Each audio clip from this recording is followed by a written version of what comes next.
بسم الله الرحمن الرحيم. حصن المسلم من أذكار الكتاب والسنة. بسم الله الرحمن الرحيم. والذاكرين الله كثيرا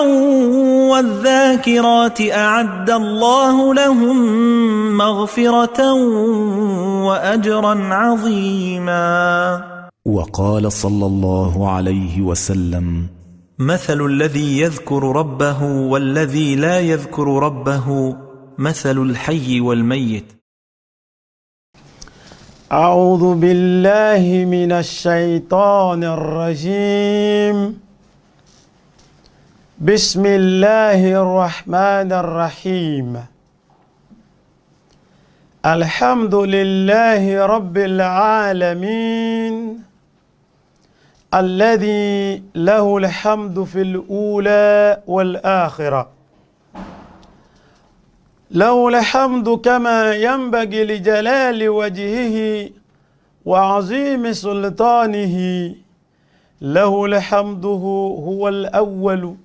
فليس قبله شيء، له الحمد هو الآخر فليس بعده شيء، له الحمد هو الظاهر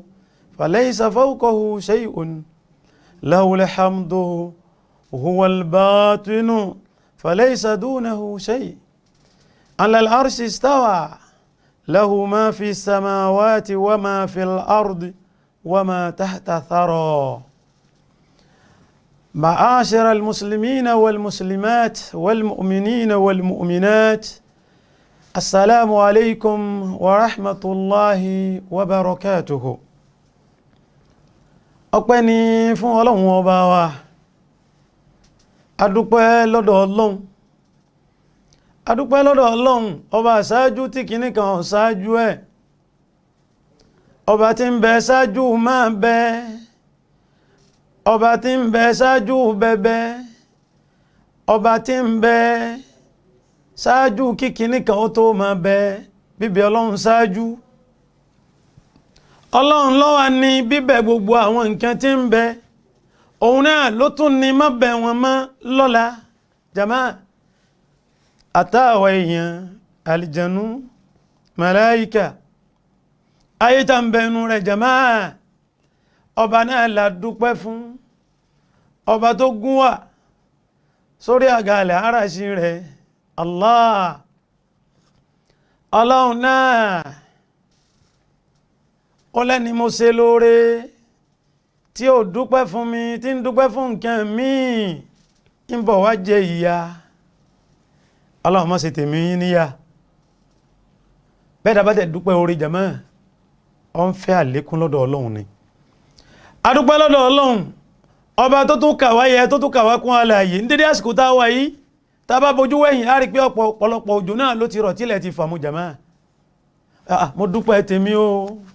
ọmọ pẹ́yìn náà máa dúpẹ́ bẹ́ẹ̀ tí ń wò mí lọ́dọ̀ yín bẹ̀hun, yálà lórí fóònù yín ni, nínú tẹ́lì ni, yàrá lẹ́wà ní, ọ́fíìsì lẹ́wà ní, kọ́lá yín lọ́nú ọkọ̀ ní. Nítorí pé Sunna TV Yorùbá 247 ní. Allahu Akbar. Ọkàlẹ̀ okoko kò síbi ẹwà tẹ́ẹ̀lẹ̀ wo Sunna TV Yorùbá. Ẹ jẹ́ á jọ dúpẹ́ fún Ọlọ́run ọba àgbáńlá ayé nì. Ọba èmi ni, èmi ni, èmi ni, èmi ni, àfẹ́mí tí ọ̀sẹ́lòmí tó lè wí bẹ́ẹ̀. Ọba náà la dúpẹ́ fún. Ọmọ wíwáyé mi, ọmọ bí bẹ́m̀bẹ̀, ọmọ wíwáyé tẹ̀yìn náà, ọmọ bí bẹ́m̀bẹ̀ yín, ọmọ gbà tí máa kú ò, ọmọ gbà tẹ̀yìn náà ó kú ò. Ọba náà la dúpẹ́ fún, ọba tí ó nípìlẹ̀, laysa lahu bidaya, kò sípìlẹ̀ fọ́lọ́hun, wala lahu nihaya, kò sópin fọ́ba náà. Àfáàtún wá ń jẹ́ ó yé wa wípé fa fi kulli shay'in lahu ayatun. Ní gbogbo àyíká, gbogbo àyè, gbogbo bí ẹ bá ń dé láyé, ẹ máa rá mi tí ń tọ́ka pé ọ̀kan lọ́lọ́hun. Jàmá ẹjá máa dúpẹ́ o. Táwa bá wà níbi táwa tó rúrú mú, a mọ̀ pé orúrú yìí pọ̀, kójú ọ̀rọ̀, bójú bá tún wá rọ̀ tọ́pọ̀, a tún ní òjò yìí pọ̀, kò ní já lọ bí sẹ́ni, kò ní já ṣe kíníkẹ́ni. La ilaha illallahu Muhammadu Rasulullah. Ẹ dákun, ìlú tí ń bẹ lábẹ́ ọ̀run tó já sí pé òrùn tí ń ràn ń bẹ̀hùn fún odidi oṣù kọ̀ọ̀kan mẹ́fà ní kí làwọn ó ṣe o. Allahu akbar. Àìrìn jìnnà nínú ìgbẹ́ lẹ́ẹ̀rá bukẹ́ ọ̀kẹ́rẹ́ ẹ̀rì bí tọ́kẹ̀rẹ́ ti pọmọ gẹ jàmá. Adúpẹ́ lọ́dọ̀ Ọlọ́run tó to ètò ayé bó ti wù. Alékún ìkẹ́ àti ìgẹ̀ kó máa bọ́ ńlá Muhammad sallallahu alaihi wasallam tó ti bá ní dúró lórí ọ̀rọ̀ ọpẹ́ nì ń sì parí wákàtí kẹ́nẹ́ tí yóò tún kù. Àbí Ọlọ́run kọ́? Ọlọ́run náà ni. Ọlọ́run ṣèkẹ́ṣèkẹ́ fanabi Muhammad Rabbana ọba mi ta'ala jẹ́ ó kárí kò mẹ́yọ ẹnìkan lẹ̀ látàyé títí dé kíyámà ṣèkẹ́ṣèkẹ́ fanabi Muhammad Rabbana ọba mi ta'ala jẹ́ ó kárí kò mẹ́yọ ẹnìkan lẹ̀ látàyé títí dé kíyámà. Ọlọ́run bá wa ṣe bẹ́ẹ̀ fanabi Muhammad. Ẹ̀yin náà yòbó ń ṣe ńlá Muhammad bẹ́ẹ̀ tí ń wù mí lọ́dọ̀ yín bẹ̀ wọ́n ni ojú tẹ́ fi ń wo Sunna TV Yorùbá ojú náà ò ní fọ́. Àwa láàmà wá ẹ̀yin náà láàmà bá. Ìkẹ́ yìí kọ́ máa sọ̀lọ́ bẹ́ẹ̀ àwọn ìyàwó àwọn ọmọ àwọn sàhábà tí wọ́n bá ń ṣe ńlá Muhammad lò àwọn tí wọ́n tẹ̀lé wọn àwọn tó gbọ́wọ́lé wọn bẹ́ẹ̀ títí lórí àwa tòní àtàwọn tí ń bọ̀ lẹ́yìn náà jàmá títí dọjọ́ tí gbangba dẹkùn tí kedere ọbẹ̀ o ọjọ́ tí ilẹ̀ ọmọ tí ò ní sú. Allahu akbar. Ọjọ́ alìkìyàmà nù. Ẹ̀yọ́ máa yá mi tàjọ láǹfààní àti máa wo Sunna TV Yorùbá dédé àsìkò yìí mo kí wa o, mo kí ọkùnrin mo kí obìnrin mo kí gbogbo yín bàbá àlùbáríkà gbogbo yín yá àlùbáríkà ní gbogbo bí yóò ti ẹ wà nínú ayé mo kí wa. Àlàáfíà Ọlọ́run àánú Ọlọ́run ajẹ́jẹ́ tán orí rẹ̀ ẹ̀yìn àlùbáríkà tí a mọ̀ ní ìbùkún kọmọ bá kó wá àtúndéndé àsìkò yìí sọ́dọ̀ yín bẹ̀hùn nínú ilé yín nínú ṣọ́ọ̀bù yín lórí fóònù yín nínú tẹ́lẹ̀ yín bẹ̀hùn. Allahu akbar. Àbí tọ́ mọ́ mọ̀ pé ẹ ti wà ń kalẹ̀ ẹsà ń tẹ̀lé wa ní gbogbo gbà á bàdénú ọgbà àlìjánnà ọ̀rọ̀ wa yóò já sọpẹ́ jàmá àbámọ̀ rẹ̀ lájọ kó wájú Ọlọ́run.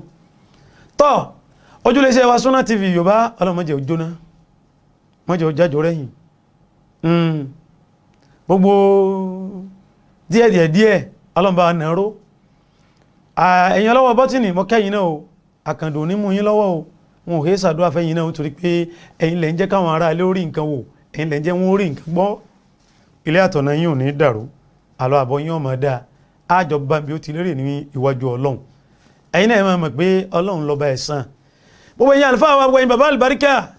tẹ́ ń gba ojúlẹ̀ṣẹ́ wa Sunna TV Yorùbá tẹ́ fi wá ń fún wa ní ìdánilẹ́kọ̀ọ́ ọ̀rọ̀ Ọlọ́run tẹ́ ń ṣe wáàsí fún wa. Ọlọ́run jẹ́ pẹ́ wájú lórí dáadáa sẹ́mi pọ́nmọ́ kí wúlẹ̀ mi Ọlọ́run jẹ́ ń tẹ́ tíra síwájú yín pẹ́ abẹ́rẹ́ mi pẹ̀lú tíra bẹ́ẹ̀ ni bá ti ń kó káàkiri nu afẹ́ kéwúkú ni àkékúléwú àkíkú nìrun Ọlọ́run jẹ́ ń da fáà kí n tó kó láyé ni nítorí ń sẹ́ńlá Muhammad ní ká máa kéwú ká máa wá ìmọ̀ látọjọ́ àti dáyé dọjọ́ tá a wọnú sàárè. Ọmọ ìyá mi nínú ẹ̀sìn Islam ló fi já sí pé abala al-adhkaru an-nabawiyya yìí ìdánilẹ́kọ̀ọ́ látọ̀dọ̀ òjíṣẹ́ ńlá Muhammad abala kan tó jẹ́ gbáǹkọ́gbì ẹ fi mọ àwọn ọmọ yín. Bàbá ẹ jẹ́ kí ìyàwó yín ọmọ ìyá wa yá àlùbáríkà ẹ̀yin kéwú dáadáa ẹ jẹ́ kí baálé yín tí ọmọ ni ẹ jẹ́ wọ́n mọ̀ ẹ̀yin ọmọdé wọ̀nyí ẹ fi kọ́ àwọn òbí yín tí wọ́n rán yín lé kéwú nì ẹ jẹ́ ó yé wọn pé nígbà bá jí o a máa dúpẹ́ fún Ọlọ́run. Látọ̀dọ̀ Ànábì Muhammad sallallahu alaihi wasallam ẹ ti mọ̀ ẹ jẹ́ mú méjì wá ń bẹ̀ kí n tó mọ̀ sí gàba. Òun náà ni alhamdulillahi alladhi ahyana ba'da ma amatana wa ilayhi nushur. Bá a ti dúpẹ́ fún Ọlọ́run yóò bá rẹ̀ ni pé a fi ọpẹ́ fún Ọlọ́run a dúpẹ́ fún Ọlọ́run a fi ẹ̀mí ìmoore hàn sún Ọlọ́run ẹ̀gbọ́ lórí pé ó mú wa rìnrìn àjò lọ sáàyè òkú ó kùn wá lórun àbúrò òkú náà lórun ẹ̀gbọ́ ó kùn wá lórun nì ńgbà sùn àmọ́ bí a wà mọ́ aṣọ ń bẹ lára wa ni èèyàn ń bẹ lẹ́gbẹ̀ẹ́ wa ni inú ilé la wà ní ibìkan la wà ní pálọ̀ la wà ní sitting room la wà ní ìyàrá la wà ní àmọ́ mọ́ ńgbà ọ̀tá sìkọ́ Ọlọ́run dẹ́mi ní padà ọwá ń sakọ̀ ọ̀hún fọwọ́ gbáyà pé wọ̀ ní ìwọ wo ìwọ tí lẹ̀ lè ṣúbá tí ò ní mọ́ bá èmi wo èmi tí lẹ̀lẹ̀ mọ́ bá tí ò ní ṣúbá kò sákọ̀ kan bí eléyìí ni alámọ̀ọ́mọ́ ní ká fún ọlọ́run lọ́pẹ́ bẹ́ẹ̀ wa ilayhi nushur àti pé ọ̀dọ̀ ọlọ́run náà lápadà kóra wájọ sí lọ́jọ́ alkiyama tó bá tún wù yẹn tún lè gbé wá báyìí alhamdulillahi alladhi anfani fi jasadi wa radda alayya ruhi wa adhina li bi dhikrihi eléyìí náà ni pé a tún dúpẹ́ fún ọlọ́run tó tún yọ̀ǹda ẹ̀mí ní padà fún wa tó tún fi sí wa lágọ̀ ara tó ní ajísáyí ó tún wá yọ̀ǹda fún wa níbi ìrántí ẹ̀ alhamdulillahi alladhi anfani fi jasadi ó fún mi lára líle mo tún jísáyé àbí wa radda alayya ruhi ó tún dẹ̀mí ní padà sí mi lágọ̀ ara wa adhina li bi dhikrihi ó tún wá yọ̀ǹda fún mi kí n rántí ọlọ́run ìwọ wá jí ojí sáyé o kírun ọwá ń lọ wọ́n ní sẹ́ jí dáadáa olóhun jíire o jíire fa bá ti ń jíire kọ́nù ìwọ lọ lẹ̀mí tí ń bẹ lára rẹ ni ọba tó mẹ́mí ní lọ tó tún dá padà o dúpẹ́ fọ́ba náà ọ jẹ́ kọ́ mọ̀ pó ṣe ọ́ lóore ọlọ́run kú sùúrù naam alámọ̀ọ́mọ̀ ló fẹ́ yùn náà bọ̀ wà bẹ́ẹ̀ ẹ̀yọ́mọ̀ ìyá mi nínú ẹ̀sìn Islam lórí ètò wa al-adhkaru an-nabawiyya ọmọ ìyá mi mo ń bá wa sọ̀rọ̀ níjọ́ ní níbi ìrun bàbá kan sọ fún mi pé àfá ìkúyẹ́ sóhun wo àwọn ìmáàmù ránṣẹ́ ni ẹmú ní yọ́ mọ́ jọ tẹnìkan mi ò wú ẹni kẹ́kẹ́ ránṣẹ́ ọlọ́run tó rán mi mò ń wò wọ́n ní bẹ́ẹ̀ ni ó sì ń jọ tàwọn kẹ́ mo ní wallahi wọn ọmọ níbi mo ti pé àná Muhammad ní tá bá ṣe Allahu akbar tá fi wọnú òrùn ní takbiratul ihram lẹ́yìn ẹ̀ a máa ń ka àwọn nkẹ́kẹ́ kó tó di wípé a ó bẹ̀rẹ̀ sí ní ka Fatiha eyín alhamdulillahi rabbil alamin àtàjọ máa ń kẹ́ ni bàbá wa ní mo ní bàbá ìmáàmù sẹ́ẹ̀sì máa ń ga torí gbogbo ìmáàmù ní bàbá ìmáàmù ní kò sí bọ̀dá lè máàmù o pé bàbá ìmáàmù sẹ́ẹ̀ máa ń ka fún wa nítorí pé irun tá a máa ń kí ó sókè tẹ́ bá ti ṣe Allahu akbar tí dàdá nínú ṣe Allahu akbar lẹ́yìn báyìí ẹ máa ń bẹ̀rẹ̀ alhamdulillahi rabbil alamin àwa kẹfin pé ẹ̀ka subhanaka allahumma wa bihamdika wa tabaraka ismuka wa ta'ala jadduka wa la ilaha ghayruka ẹnìkan ní àṣọ bàrún jẹ́ ni mo ní ẹ̀bí ọba tẹ̀ wá bàrún jẹ́ sánàbì tó ní sallu kama ra'aytumuni usalli ṣe kọ̀mọ́ tí ń wí sallallahu alayhi wa sallam ẹni tó já sí wípé wa ma yantiqu anil hawa in huwa illa wahyun yuha kèésọ tó bá wù jàmá kèése mi rẹ táwò kìtà sọ ń dáàrí àbórí ọ̀rá fàtọ̀hún ń wà tẹ́lẹwọ́ ọ̀kan náà lóhun ń wọ́ra ọ̀ ọ̀kan náà ń wo omi ọ̀kan náà ń wo àwọ tẹ́ngẹran ọ̀kan náà ń láyé erùpẹ̀ ní ṣeré mọ́dé àbí Allahu akbar ọlọ́run jámánà Allahumma inna nas'aluka al-huda wat-tuqa wal-afafa wal-ghina ẹbá ń wí bẹ́ẹ̀ tí ń gbọ́ mi bẹ́ẹ̀ tí ń wò mí Allahumma inna nas'aluka al-huda wat-tuqa wal-afafa wal-ghina Allahumma inna nas'aluka al-huda wat-tuqa wal-afafa wal-ghina ọlọ́run kó ṣamọ̀nà wa ihdina as-sirata al-mustaqima jama Ànábì wa Muhammad sallallahu alayhi wa sallam ó ní lẹ́yìn kábára alákọ̀ọ́kọ́ lórí ìrun àákẹ́ǹkẹ́kẹ́ tí wọ́n pè ní ìsírun èyí tó kéré bẹ̀ ni subhanaka allahumma wọ́n mọ̀ pé ń dè mọ́lẹ̀ subhanaka allahumma wa bihamdika wa tabaraka ismuka bóhun yẹ pé wa tabaraka ismuka ọba mi gbọ́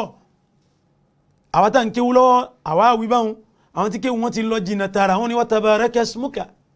ó ti yẹ báhun ó ti yá wọn olùkọ́ mi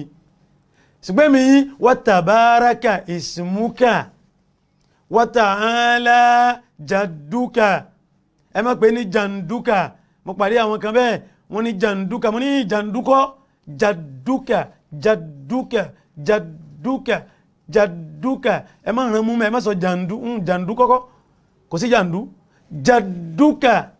ẹ bá ń gbọ́ dáadáa subhanaka allahumma wa bihamdika wa tabaraka ismuka wa ta'ala jadduka wa ta'ala jadduka wa la ilaha ghayruka ó ti yé wa la ilaha ghayruka gbọ́nà lọ́wọ́ kan bismillahir rahmanir rahim alhamdulillahi rabbil alamin ìyá ẹ̀mọ́ alájà ẹlọ́kọ̀ọ́kọ́ ẹ̀mọ́ ìmọ̀lọ́lá dín ní ọgbọ́n ògbé gbogbo àwọn pẹ́pẹ́ fúrú tó rọ̀ mọ́ ìrun táǹkì látọ̀dọ̀ ní Muhammad sallallahu alayhi wa sallam nù ẹ̀yọ́ mọ̀ yá mi jama lórí ètò wa Sunna TV Yorùbá lábala ìdánilẹ́kọ̀ọ́ látọ̀dọ̀ òjíṣẹ́ ńlá Muhammad sallallahu alayhi wa sallam eléyìn ní báhùn ìmí ń bẹ tó tún gùjẹ yìí lọ́ẹ́ ma gbọ́ Allahumma ba'id bayni wa bayna khataayaya kama ba'adta bayna al-mashriqi wal-maghribi ẹ ma gbọ́rọ̀ bẹ́ẹ̀ ṣùgbọ́n kékeré ibẹ̀ ní ó yẹ kí gbogbo wa mọ̀ alájà olókọ̀ ìyáṣẹ́ ti mọ̀ ẹ̀lọ́kọ́ ọkẹ́ mọ̀ èyí tẹ́ fi ń ha orin sórí yìí ẹ̀yìn ha orin lẹ́yìn ká sínú ọpọlọ yín Fatiha yín ọ̀dán bàbá wọn ni ọmọ náà sì ń sọ̀rọ̀ sí wa wọn sọ̀rọ̀ sí yín wallahi wọn fi kọ́ mi bẹ́ẹ̀ ha irọ́ ọlọ́njẹ́ kí ọmọ ọ̀dá fáwọn òbí mi àtàwọn olùkọ́ mi àwọn àlùfáà mi àwọn tó kù Ọlọ́run bá ṣe wọ́n pẹ̀lẹ́pẹ̀lẹ́ wọn fi kọ́ mi bẹ́ẹ̀ ọ̀fọ̀ ẹlòmí ká ọ̀fọ̀ sórí jàmá àbí ibi tó ọlọ́tí wọ́n pàṣẹ fún wọn ni ṣe wọ́n fún ọmú pépà ọmú báírò ni lọ ń ráìtì lọ ń ṣe kí ni lọ ń notí ẹ̀ lọ ń kọ ọ̀fọ̀ ó sì máa alhamdulillahi rabbil alamin alhamdulillahi rabbil alamin tó fẹ́ fi máa jọ́sìn yí ọmọ tánàbí Muhammad ní ẹni ọ̀ka Fatiha lórí irun kò nírun báwo láti wá ṣe bá ti ń wù yí jàmá ẹlẹ́mí ọmọ wò pé ọmọ náà èé ṣe tọ́jọ́ ọ̀run sá ní mú wá fún wa Ànábì Muhammad sallallahu alayhi wa sallam ó ní tó bá dọjọ́ alkiyama in tí wọ́n kọ́ yẹ̀wò tí wọ́n gbọ̀n yẹ́bẹ́yẹ́bẹ́ nínú ẹrù wa níwájú Ọlọ́run òun náà ni as-salatu àbí ṣe mo wí rẹ̀ yín bàbá ẹ ṣeun wọ́n tẹ́tíra wájú yín pẹ́ irun ní mẹ́nà táwọn ègún pè ní sẹ́ pípé mínà pèsè wàrà tán gbèdòpó ẹ márùn là ń kírun lójúmọ́ èyí náà ní ẹlòmí láà àwọn olùkẹ́ tó ń bẹ lábẹ́ ọ̀run jàmáà táwọn ọmọ pé ẹ márùn là ń kírun lójúmọ́ bẹ́ẹ̀ ni ẹ̀yin àfá ẹ jáde ẹ̀rìn lọ sórílẹ̀ Ọlọ́run sí rúfil àrídì ẹ lọ kẹ́ wò ó bẹ́ẹ̀ ni ẹ má jòkó bí ẹwà àwọn nìkan ẹ jáde ẹ lọ sáwọn àwọn ìletò àwọn abúlékò àwọn village ẹ lọ bẹ̀ ẹ lọ àwọn ìlú ẹ mọ̀ bá wọn kẹ́ pàdé lẹ́fì mọ̀ pé iṣẹ́ kù lára ìsìlámù lára àwa tá ń ṣe ìsìlámù nǹkan kan òkú lára ìsìlámù ẹ ṣeun àfáà mi tẹ́ tún mi ṣe nǹkan kan òkú lára ìsìlámù Ọlọ́run ti pé ó ti yanjú èyàn ni ó ti perfect ìsìlámù fún wa àwa tá a wá ń ṣe àdìdí àti kọ́ nípa ẹ̀sìn náà à ń kọ́ nípa ẹ̀kọ́ ayé à ń sáré lẹ́yìn ẹ̀ ẹ̀dàkùn ẹwà dúró owó tà ní láwọn ọmọ lórí lọ́nà iléèwé ẹ̀dàkùn èlò là ń ná wọn lórí lọ́nà lékéwú ìbéèrè ni ẹ máa dáhùn lọ́dọ̀ yín bẹ̀hùn níjọ́ ní ìtafà rán lé àwọn ọmọ wálé torí èlò àwọn kan láwọn tẹ́ ń béèrè àpò kan àwọn kan láwọn ń béèrè ogún pọ́hùn wàláhì pọ́n mẹ́rin làwá béèrè wọn ọ̀sán abẹ́ ẹ̀sán ni ìbéèrè ni iṣẹ́ ẹ̀sán pọ́n mẹ́rin látọdún yóò mọ̀ dàbí nǹkan lọ́dọ̀ ẹlòmíì ṣùgbọ́n Ọlọ́run ọba ẹ̀san ń san ẹ̀san Ọlọ́run ọba ń fún wa lówó ń fún wa lálàáfíà ǹjẹ́ a máa rí kéwú náà kì ǹjẹ́ a máa lọ láyọ̀ ká máa bọ̀ láyọ̀ alhamdulillah báwọn ọmọ kíwú bá ti lè mọ kíwú lókùn ìgbà tó já sí pé àwàlá láǹfààní àti kọ́ wọn ní alhamdulillahi rabbil alamin tí wọ́n bá ti fi ń kírun a máa gbaládà ẹ̀pẹ́ ìsáwò ànábì ní àràfi kan dáadáa ni dáadáa kan ní mẹ́wàá mọ̀ ní ẹ̀rí ẹ̀ ń bẹnu al-Qur'ani man jaa bil hasana falahu ashiru amthaliha. ó ti yé báwọn Ànábì ni wọ́n sọ fún yín pé alif lam mim ni arafi kan o tí mo wí ni pé alif arafi kan ni láàmù arafi kan ni mímú arafi kan ni ẹ wá wọ alhamdu arafi kan kọ̀ọ̀kan márùn-ún ni ọ̀kan ti dúró láàdá mẹ́wàá ọ̀kan ti dúró dáadáa mẹ́wàá yóò máa jẹ́ alhamdu yóò máa jẹ́ dáadáa 50 second 50 kan dé àwò jama Allahu akbar ẹ wò mẹ́un ṣùgbọ́n mélòó nú alfa nínú ayé ní ọ̀yá yọ ọkàn bẹ́ẹ̀ àwọn ẹ̀fẹ́ wọ́sọ́ ńlá afẹ́ lọ ọkọ̀ bọ̀gìnì wọn takò la tansa nasibaka mina dunya wọn takò Kùránì ni ó ṣùgbọ́n náà wọ́n la ń wá gbà ẹ̀dàkùn wọn ọ̀rán mi Ànábì wa Muhammad sallallahu alaihi wasallam ó ní ẹkírù bí ẹ ti rí mi Ànábì bí mo ṣe ń kí láwà wí mẹ́un ìgbà tó wá sọ fún wa pé tí wọ́n kọ́ yẹ̀wò nínú ẹrù wa níwájú Ọlọ́run nìrun èéṣe táà ní máa mẹ́nu bá lójoojúmọ́ wọ́n náà bí ra rẹ̀ èéṣe táà wá ń kílẹ̀ márùn lójúmọ́ Ànábì Muhammad ó fi ìrun kíkí ẹ̀ márùn lójúmọ́ ó fi wé ìsàn odò tó gbẹnu ọ̀nà ilé ọ̀kọ̀ọ̀kan wa kọjá tá a wá ń wẹ̀ mbẹ̀ lẹ́ẹ̀márùn lójúmọ́ Ànábì ń bi àwọn sàhábà bẹ́ẹ̀ ó ní ẹ̀rí kí ìsàn odò kan gbẹnu ọ̀nà ilé ọ̀kọ̀ọ̀kan wa kọjá ká máa wẹ̀ mbẹ̀ lẹ́ẹ̀márùn lójúmọ́ ǹjẹ́ dọ̀tí kan ó tún kù lára wa bí wọ́n ní rárá o ẹ̀ńtọ̀ wọ́n mọ̀ fínífíní ni yóò mọ̀ tógá ni Ànábì wa ni àpèjúwe náà òun nìrun wákàtí márùn tàǹkì ẹ máa wọlọ́hun àwọn wúwú ẹ̀ṣẹ̀ tá a ṣẹ̀ lẹ́yìn ìgbà tí kásùbá tá a bá káyìlá Ọlọ́run yọ parẹ́ àwọn wúwú ẹ̀ṣẹ̀ àwọn làmọ́mọ́ àwọn kò ṣe mọ́sẹ̀ ẹ̀ṣẹ̀ tá a ṣẹ̀ ní kẹ̀yìn àti káyìlá tá a bá kálà sárì Ọlọ́run parẹ́ àwọn wíníwíní ẹ̀ṣẹ̀ àwọn kọ̀yẹ́ òwò kọ̀yẹ́ ọgbọ́ọgbọ́ kọ̀yẹ́ ọsọ́ọsọ́ kọ̀yẹ́ ọ̀tẹ̀mọ́lẹ̀ kọ̀yẹ́ òróró àwọn wúwú ẹ̀ṣẹ̀ nì ìtàdá lẹ́yìn alásàrì títí mọ́gíríbì dé aláǹfàní alọ́sàlù aláàkí Ọlọ́run parẹ́ kó mẹ́ àwọn pẹ́pẹ̀pẹ́ àwọn títì tí ẹ̀ṣẹ̀ nì tó tún dá lẹ́yìn mọ́gíríbì ká tó débi ìṣáì kí sáyé tó bọ́bá ti lè láǹfàní àti lọ kí ìṣáì náà Ọlọ́run tún parẹ́ kó wàláhì Ànábì Muhammad ló wí bẹ́ẹ̀ ó ní ìrun kan sí kan pẹ̀sẹ̀rẹ́ ń bẹ láàrin wọn ó tún gbé lọ títí jímọ̀ kan sí kan pẹ̀sẹ̀rẹ́ ń bẹ láàrin wọn ó tún gbé lọ títí ramadana kan sí ramadana ọdún míì pẹ̀sẹ̀rẹ́ ń bẹ láàrin ni ṣùgbọ́n o ma lam tughshal kabair lópin ìgbà tó bá ti súnmọ́ àwọn gbáǹkọ́gbí ẹ̀ṣẹ̀ àwọn mẹ́rìírí ẹ̀ṣẹ̀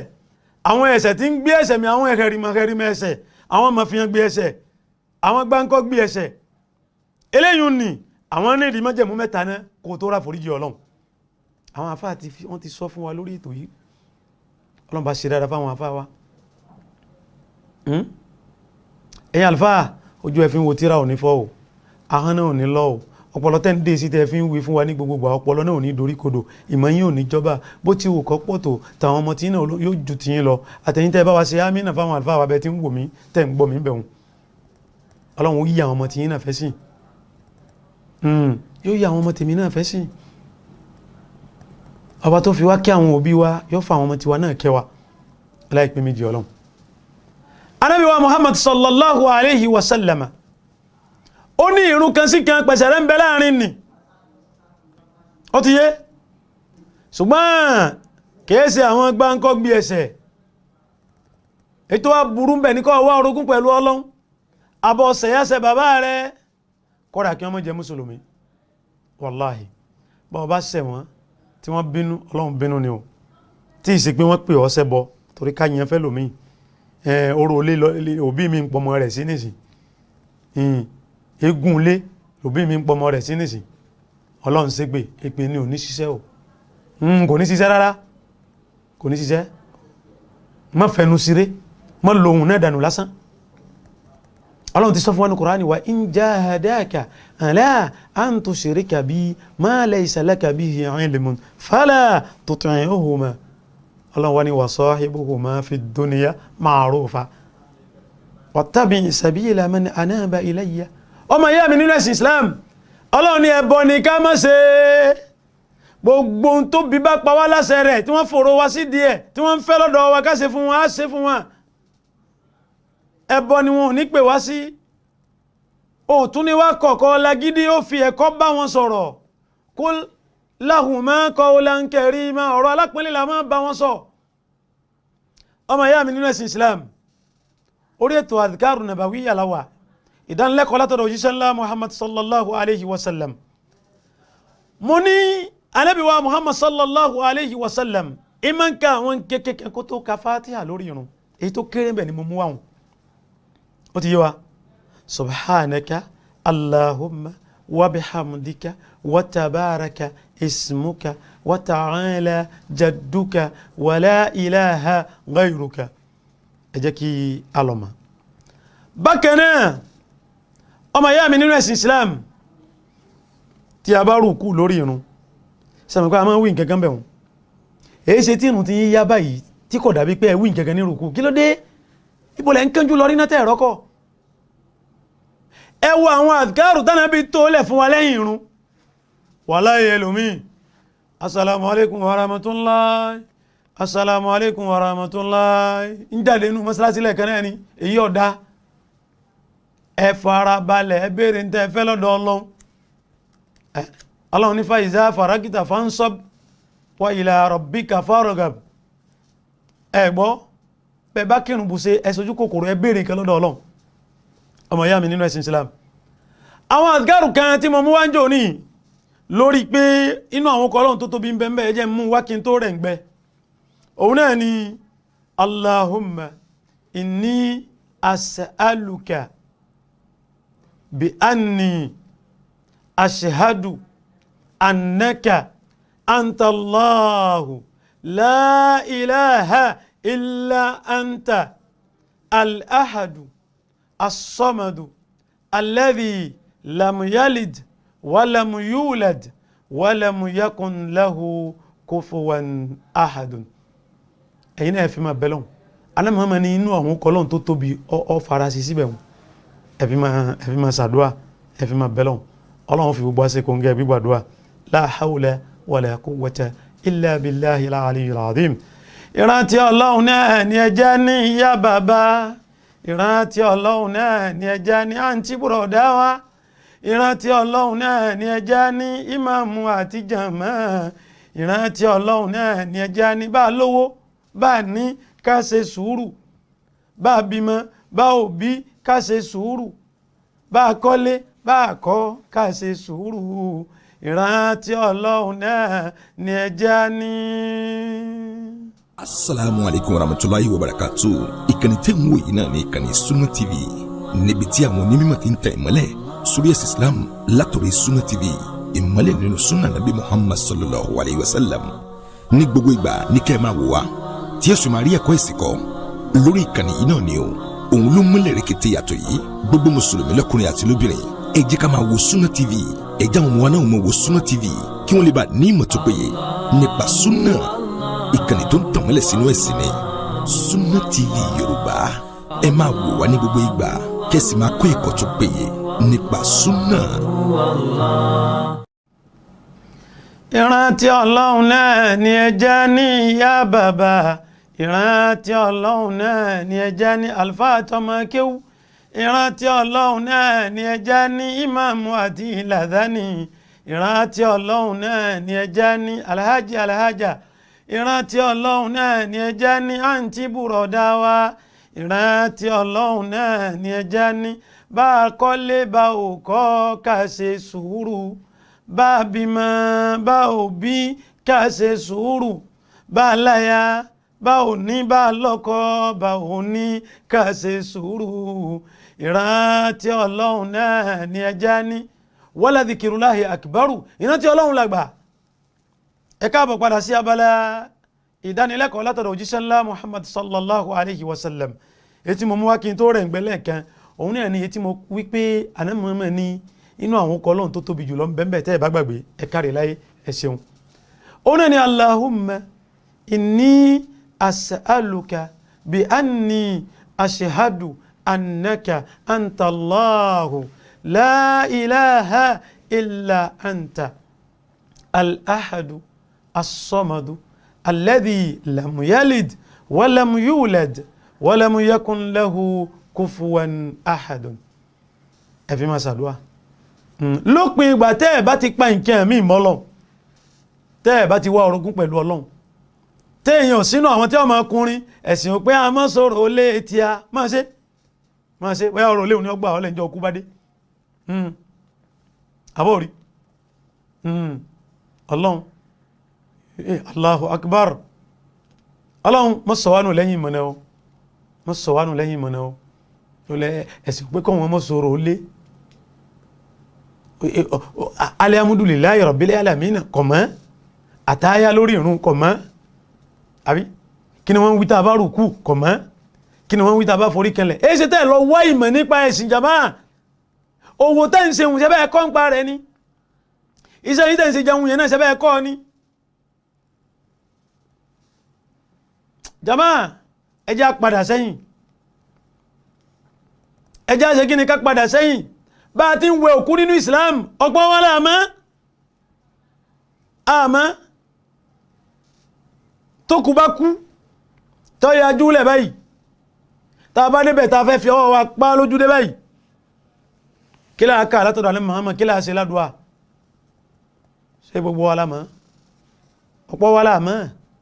Ọlọ́run kó ṣàánú wa ni ó yẹ ká lọ kọ́ ká mọ̀ tí n bá ti tún wá sórí ètò yìí wọ́n wá yàn náà àárín ni àti pé kí láà wí ńgbà bá ń fi ìhà ọ̀tún òkú lẹ́nu pàlàpàlà sàárè ọ̀dà ẹ̀yùn ní kéré ẹjẹ́ mú wá bismillah wa ala sunnati rasulillah ẹ̀gbọ́ bẹ́ẹ̀ bá tún lọ bá pàdé ní bismillah wa ala millati rasulillah ẹ má takò kìí ṣe pé nígbàtí ikú yẹ ti sọ pé báyìí èyí tèmi mọ̀nu ìmọ̀ wá lópin ìmọ̀ pọ̀ lọ mọ́mọ́ kò rárìn tán ni mọ́mọ́ àríṣà anábì tán ni irọ́ ni wọn ò lè mọ̀ tán yìí mọ̀ wá sí lójoojúmọ́ ni wọn gbẹ́yìn náà ẹ lè mọ̀ tán ẹ mọ̀ wá sí lójoojúmọ́ ni nítorí bó ti pọ̀ tó nì náà Ọlọ́run ní wa ma utitum minal ilmi illa qalila tíntín báyìí lòun fún wa ni mo fi ní èmi sì ń tẹ́tíra síwájú àwọn àfá ẹ̀rí tíra wájú mi ni ẹ̀yìn mo bá ti ń kó káàkiri nù mo sì ń tẹ́tíra wájú àwọn àfá mi mo tún kéwú Ọlọ́run jẹ́ ń kí jìnà ẹ̀yìn àfá ẹ pẹ̀ wájú lórí dáadáa á tẹ́tíra síwájú yín jìnà Ọlọ́run ní ti ja yín gbà nísìn mo tún bẹ́lọ́n fáwọn tán ti lọ Ọlọ́run jálẹ̀ kí a máa dáa fún wọn Ọlọ́run jálẹ̀ kí a máa dáa fún wọn Ọlọ́run tọrọ wọn bá kù díẹ̀ káàtó Ọlọ́run bá wa yáfi wọn bá wa foríjì wọn tán bá ń bẹnu kẹ bá wa sàlékún kẹ wọn. naam àwọn àdgáàrù tá a máa ń ṣe lẹ́yìn ìrun yẹn kí n tó débẹ̀ nígbà bá rùkú tá a tẹ kọ̀kọ̀rọ̀ fọ́lọ́hun ni subhana rabbiyal azim subhana rabbiyal azim ìyá ẹ̀yìn rùkú ẹsẹ̀ ẹ̀ ń jẹnu wúyáwúyá ni kí lẹ gbọ́ nìsín nínú tí mo wí yẹn kí lẹ ń wí ẹ má tan ara yín kẹ́ ẹ lérò pé ń tẹ́ nìkan subhana rabbiyal azim subhana rabbiyal azim ẹ wí bẹ́ẹ̀ Ọlọ́run gbọ́ subhana rabbiyal azim láwí ní rùkú àtúnfikún subuhu kudusu rabbul malaikati war ruhi subuhu kudusu rabbul malaikati war ruhi àtúnfikún báwọn tí a bá nàró padà sami Allahu liman hamida àwọn bàbá wa wọ́n ní sami Allahu liman hamidahu ṣe wọ́n àríkẹ́ lẹ́rọ ní wàláhì wọ́n ríkẹ́ sami Allahu liman hamidahu tí mo bá lọ́dọ̀ àwọn bàbá mi nù sami Allahu liman hamida náà ni wọ́n wí rabbana walakal hamdu nínú àróhun ta nàró padà ní ẹ farabalẹ̀ ẹ wà ní hamdan kathiran tayyiban mubarakan fihi hamdan kathiran tayyiban mubarakan fihi mo ní ẹ fi orúkọ àwọn ọmọdé mẹ́lẹ̀ hamdan ṣe borúkọ ni kathira ṣe borúkọ ni tayyiba ṣe borúkọ ni mubaraka ṣe borúkọ ni hamdan kathiran tayyiban mubarakan fihi orúkọ mẹ́rin ẹgbẹ́ sí làákà ìkẹ́ fi dé mọ́lẹ̀ ẹ jẹ́ káwọn ènìyàn kan máa ti ọ̀fọ̀ tẹ́ ká sọpọ̀ lọ́yìn ẹ jẹ́ káwọn ènìyàn máa ti ọ̀fọ̀ ní kó mẹ́ kọ́fọ̀ ní máa kó mẹ́ ká máa kó mẹ́ gbogbo àyájọ́ gbogbo gèrè tó ọmọ ní gbogbo pẹ̀tùpẹ̀tù tó ká sórí nì kọ́hun káwọn máa kó mẹ́ gbogbo àásán nì ká máa kó mẹ́ jàmáà ẹ̀yìn nírùkú nìyẹn subhana rabbiyal azim wa bihamdihi kò sí wa bihamdihi ń bẹ̀ subhana rabbiyal azim nítorí ń ta bánu subhana rabbiyal azim wa bihamdihi ní forí kanlẹ̀ subhana rabbiyal ala faghfirli ẹ̀yin bàbá ẹ ṣé o ọlọ́wọ́n bá ẹ̀san yọba wa san yín lẹ́san o bẹ́ẹ̀ ni wọ́n gbìyànjú fún wa gan nírùkú subhana rabbiyal azim lẹ́mẹ̀ta àbí jù bẹ́ẹ̀ lọ tí mọ́ bá pẹ́ wájú dáadáa tí è ṣerun àlà salamu alaikum ṣerun lákíhùn ẹ̀ kírun ẹ̀yìn náà mọ̀ pé ẹ̀ kírun bọ́lẹ̀ ń kánjú lọ rí náà ó ẹ̀ ń sáré lọ òde tẹ́ ń lọ́hùn ẹ kò láyé òde ó tún máa jóde ẹlòmí gbogbo gbèsè ayé ẹ̀ níbi òde ni ó fẹ́ lọ òde tibí ó fẹ́ lọ òde tọ̀hún ó fẹ́ lọ tibí ó fẹ́ lọ tọ̀hún ṣe bí torí owó yìí náà ni ìjẹ́ sáré ẹ̀ mọ́ níwọ̀nba ọlọ́run ti ní la tulhikum amwalukum wala awladukum an dhikrillah àbí ọlọ́run wá ní ẹni bá lọ jẹ́ kó rí bẹ́ẹ̀ ọlọ́run ní ẹni òfò ní wọ́n mọ̀ jẹ́ ọlọ́run mọ̀ jẹ́ mi yóò sí ń bẹ́ o a ń sáré ayé ọ̀pọ̀ afẹ́ láàmì lákaláyé gbogbo àwọn àzkárù táwọn wí ẹlòmí ọ̀nà ní ẹ̀ ọ pàtàkì ọ̀fọ̀ ọ bàbàrà ọ̀fọ̀ ilé tí bá sì ń bẹ tí wọ́n máa rántí ọlọ́run ọba ń bẹ òkú ilé ní jàmáà Ànábì Muhammad ló wí bẹ́ẹ̀ ó ní ilé tí bá ń bẹ tí wọ́n máa rántí ọlọ́run ọba ń bẹ òkú ilé ni ẹni tí bá ń bẹ nínú àwa èèyàn náà tí ó máa rántí ọlọ́run òkú èèyàn tí ń rìn nínú ayé ni kọ́ má bá wá jẹ́ òkú èèyàn nínú ayé kí lè rẹ́ má bá jẹ́ òkú ilé ẹ máa ṣe zíkìrí ìrántí ọlọ́run wọn pé ọmọ ṣe zíkìrí tó fi ní àwọn aládùúgbò lára o nítorí ọlọ́run tún kọ́ wa lẹ́kọ̀ọ́ bá ti pé náà o tàbá wo al-Qur'an ọlọ́run kọ́ wa lẹ́kọ̀ọ́ bá ti pé o ọkọ́ wa lẹ́kọ̀ọ́ pé ẹ pè mí jẹ́ẹ́jẹ́ ẹ pè mí pẹ̀lú pẹ̀lẹ́pẹ̀lẹ́ ẹ pè mí pẹ̀lú ọ̀wọ̀ àti ìtẹríba Allahu akbar tadarru'an wa khufyatan Allahu akbar ọlọ́run pé Qur'ani ló fi jásí pé lillahi al-kamali ẹ̀yọ́ miami ń gbà nàró padà sami Allahu liman hamidahu rabbana walakal hamdu hamdan kathiran tayyiban mubarakan fihi wáyé o nígbàtá bá forí kanlẹ̀ ní iwájú orí wa báyìí àti góngó orí mú wa ní ọ̀kanlẹ̀ àwáwí gbólóhùn subhana rabbiyal a'la subhana rabbiyal a'la subhana rabbiyal a'la àtún fi kún bẹ̀ náà subuhu kudusu rabbul malaikati war ruhi kọ́dà àásàdúwà ń forí kanlẹ̀ Ànábì Muhammad ní ibi tí ẹrú ti súnmọ́ Ọlọ́run ọba rẹ̀ jù òun náà ni ìgbà tó bá forí kanlẹ̀ Ànábì ní káwà pọ̀ níbi ìbẹ̀lọ́hun ń bẹ̀ ó ti yé kò sọ fún wa pé ìforíkanlẹ̀ tọ́gbẹ̀yìn o torí bí ta ti máa ń gbé ta fúnra wọn nìyẹn o ọ̀pọ̀lọpọ̀ yóò fi wá kírun ìforíkanlẹ̀ gbẹ̀yìn yóò wá pẹ́ ń bẹ̀ fáá ń tàn wíkọ́nù gbogbo ìforíkanlẹ̀ lásàdúwà ń bẹ̀ mọ̀yà ń bẹ̀ jama naam Ànábì wa Muhammad sallallahu alaihi wasallam bàbá wa Sa'd bin Abi Waqqas ọlọ́mọba ṣàlékún yọnú rẹ̀ fún wọn wọ́n ní lárúbáwá kan ọwọ́ sọ́dọ̀ Ànábì Muhammad sallallahu alaihi wasallam wọ́n ní jaa a'rabiyyu ila rasulillah sallallahu alaihi wasallam faqala wọ́n ní lárúbáwá yìí ọdọ́dọ̀ Ànábì ó wá sálámà sí Ànábì dalóhùn sálámà ó wá ní ìrẹ̀wọ́sẹ́ ńlá Muhammad alimni kalaman aquluhu ó ní fi màmí àwọn gbólóhùn tí ti ẹ̀ máa wí tí fi máa bẹ̀lọ́n ìwọ náà wá gbọ́ kó dé mọ́lẹ̀ tó bá gbàgbé o ti gbọ́ lórí ètò yìí rí nítorí nígbàgbé làwọn ọmọ ádámà ntọ́lọ́run sì sọ fún Ànábì Muhammadu máa rán wọn létí máa ta wọ́n jí ìrántí ṣíṣe yọ́ máa ṣe gbogbo olùgbàgbọ́ òdodo láǹfààní làwọn náà fi ń wá là ń lọ là ń bọ̀ ní gbogbo ìgbà kọ́lọ̀ máa pa àlọ́ àti àbọ̀ wa mẹ́ni kọ́mọ yóò lù sọ wa lálọ́ àti àbọ̀ jàmáà àtẹ̀yìn náà tẹ́ ń wò wá ń bẹ̀ tẹ́ ń gbọ́ wa. Ànábì wa ní kúl ọ̀dà máa wí tẹ̀lé mi ẹ̀yin náà mọ̀ pé fẹ́ máa tẹ̀lé mi ẹ ṣeun. òun ni la ilaha illallah wahdahu la sharika lahu Allahu akbar kabiran walhamdulillahi kathiran wa subhanallahi rabbil alamin wala hawla wala quwwata illa billahil azizil hakimi. ẹ bá ń gbọ́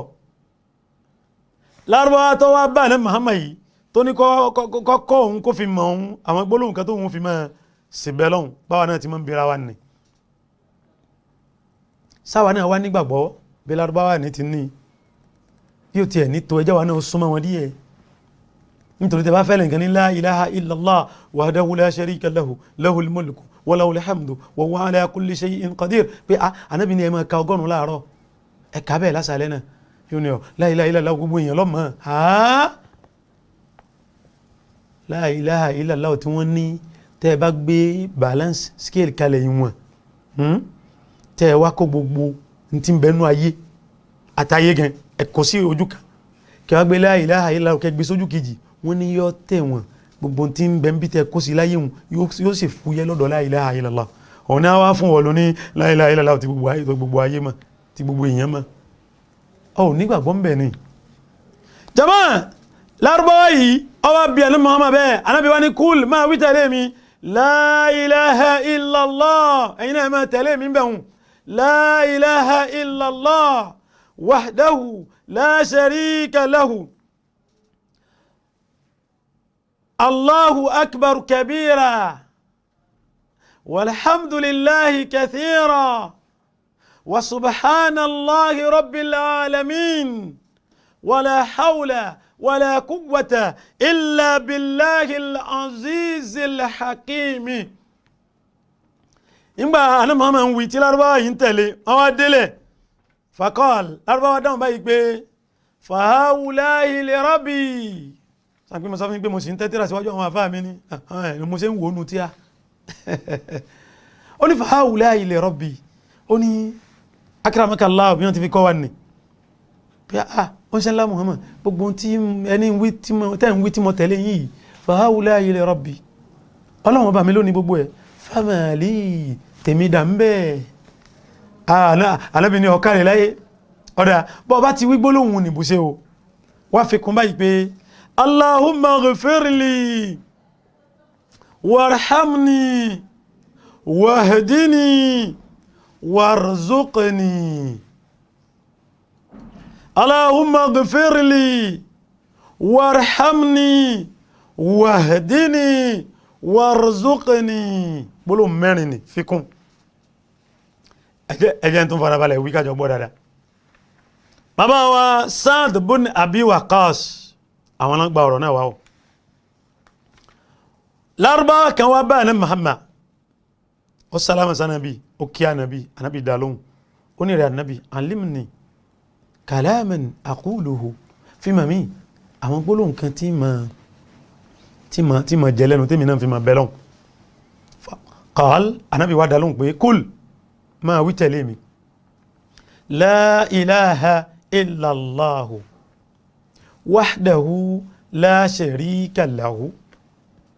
Allahu akbar kabira walhamdulillahi kathiran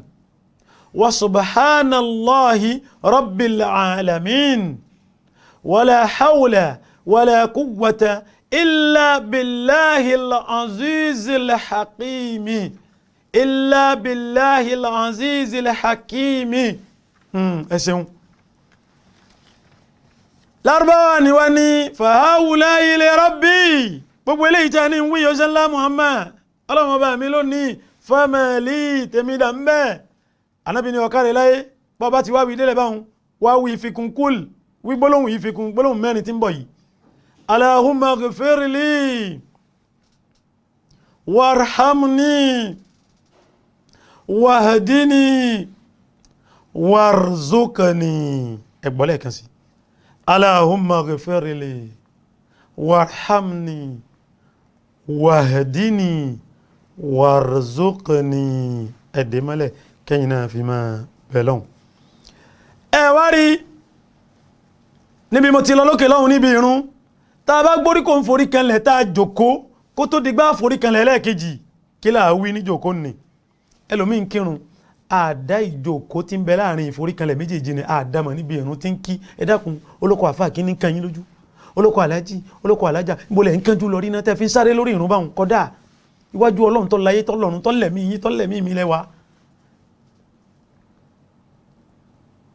ẹ jẹ́ lẹ́kọ̀ọ́ pẹ̀lú ọlọ́run àwọn àfáà fi ń bọ́ wa lórí ètò yìí lójúléṣẹ́ wa Sunna TV Yorùbá yìí wọ́n ń sọ fún wa tó kọ́lọ̀ bá wa sàn àwọn àfáà wa lẹ́sàn rẹ ni ẹ jẹ́ rántí ọjọ́ àti sùn wa o agbọ́nrin kan tó nù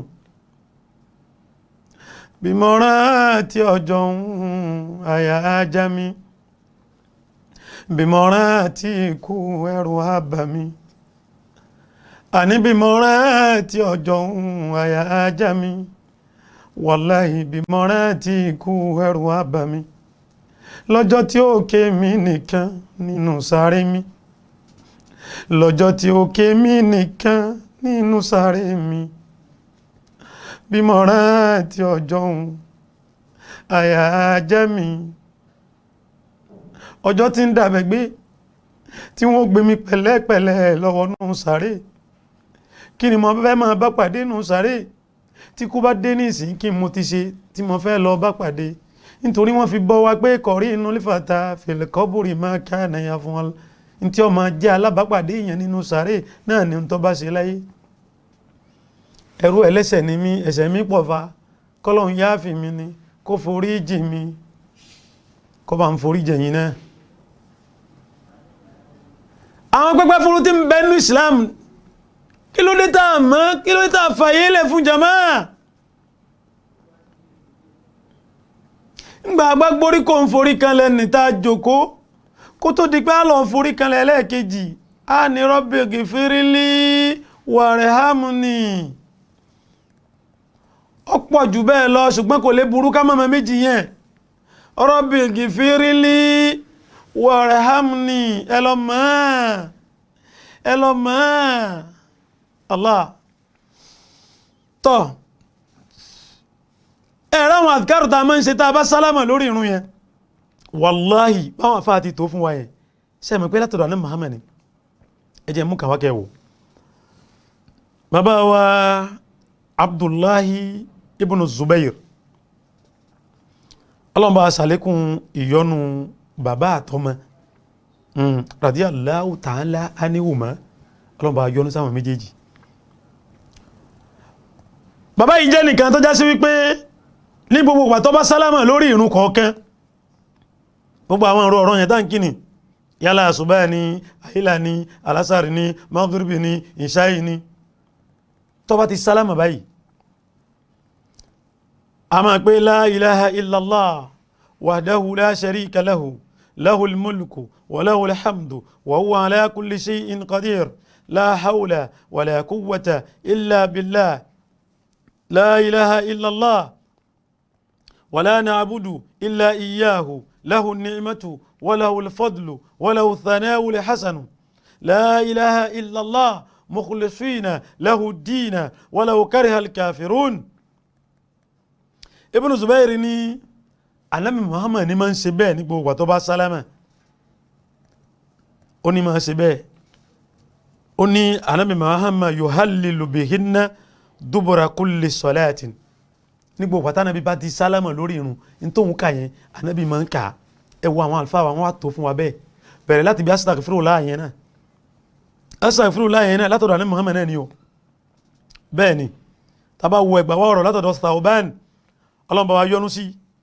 sàbẹ́ albarka ni wọ́n ní yọ́nṣẹ́lá Muhammad sallallahu alayhi wa sallam nígbà tí ó bá sálámà lórí irun gbàrà báyìí yóò ní astaghfirullah salathan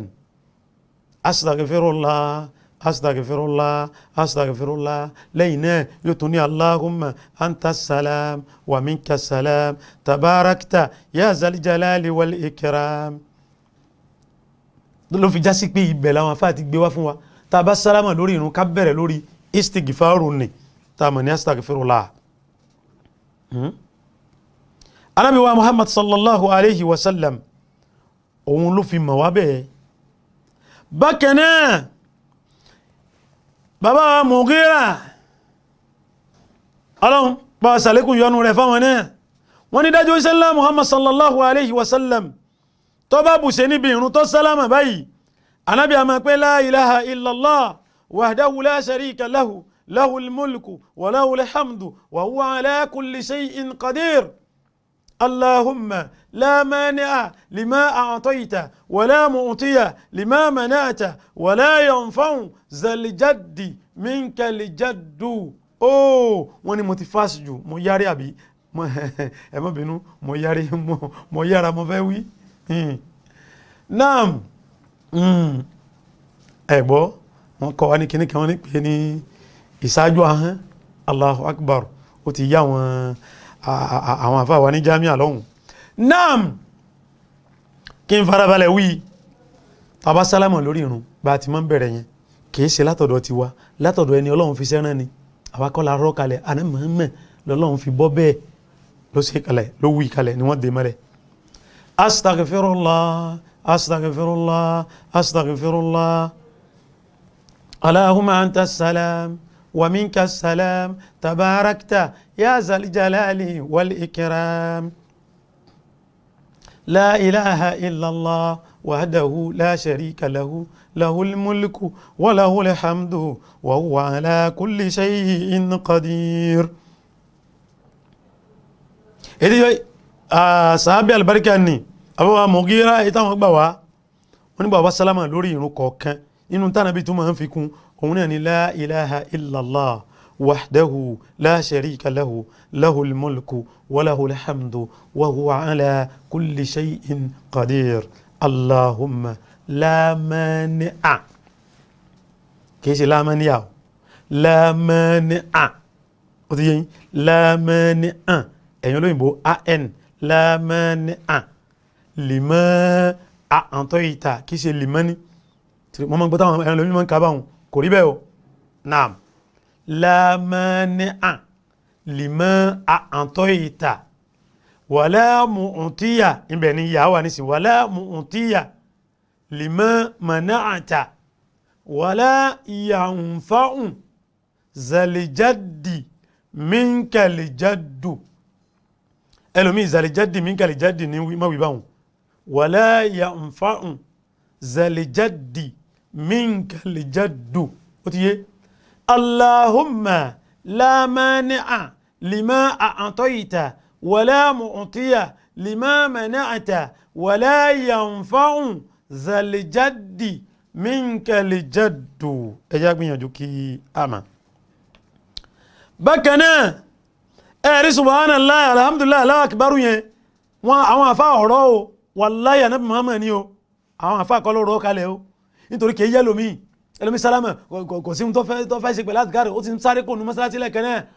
tí Ànábì Muhammad sọ fún wa pé bá a bá kírun ta sálámà ta wà mẹ́rin tá ń ṣe àdìgárì àwọn màláíkà ó máa tọrọ àforíjì fún wa lọ́dọ̀ Ọlọ́run ó sì máa tọrọ ọ̀kẹ́ fún wa. wọ́n fẹ́ gbàdúrà àwọn màláíkà kàbí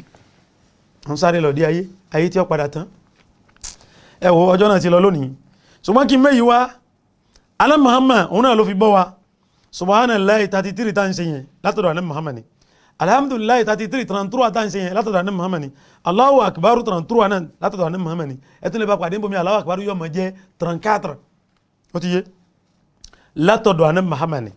sallallahu alayhi wa sallam. mo rò pé mbẹ̀yẹn ni wọ́n ti dúró lónìí pẹ̀lú ògo títọ́ Ọlọ́run tó bá di ìgbà tá a bá tún pàdé wọ́n máa ṣe gàba kọ́nà alágúnmọ̀ àìní ala dhikrika wa shukrika wa husni ibadatika tọ́wà ní àdìkárì tá ń ṣe lẹ́yìn ìgbà tá a bá sálámà lórí irun yẹn náà látọ̀dọ̀ Ànábì Muhammad ni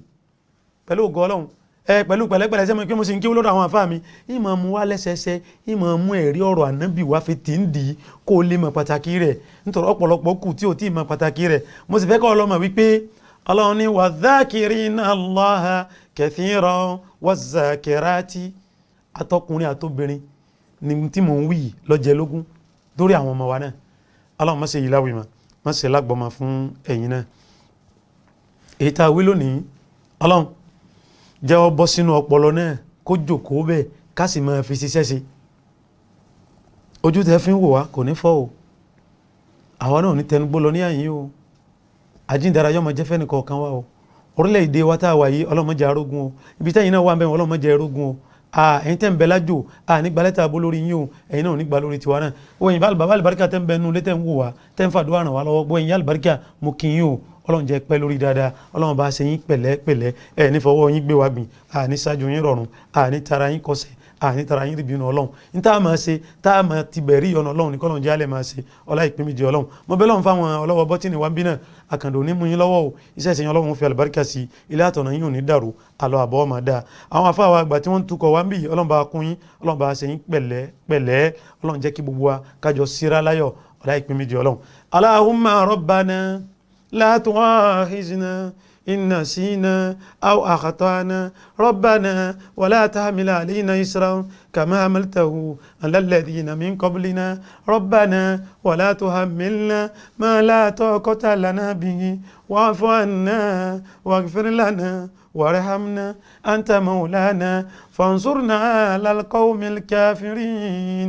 اللهم لا مانع لما أعطيت ولا معطي لما منعت ولا ينفع ذا الجد منك الجد اللهم إنا نسألك الهدى والتقى والعفاف والغنى سبحانك اللهم وبحمدك نشهد أن لا إله إلا أنت نستغفرك ونتوب إليك سبحان ربك رب العزة عما يصفون وسلام على المرسلين والحمد لله رب العالمين والسلام عليكم ورحمة الله وبركاته مع السلام وإلى اللقاء. بسم الله الرحمن الرحيم حصن المسلم من أذكار الكتاب والسنة. بسم الله الرحمن الرحيم والذاكرين الله كثيرا والذاكرات أعد الله لهم مغفرة وأجرا عظيما. وقال صلى الله عليه وسلم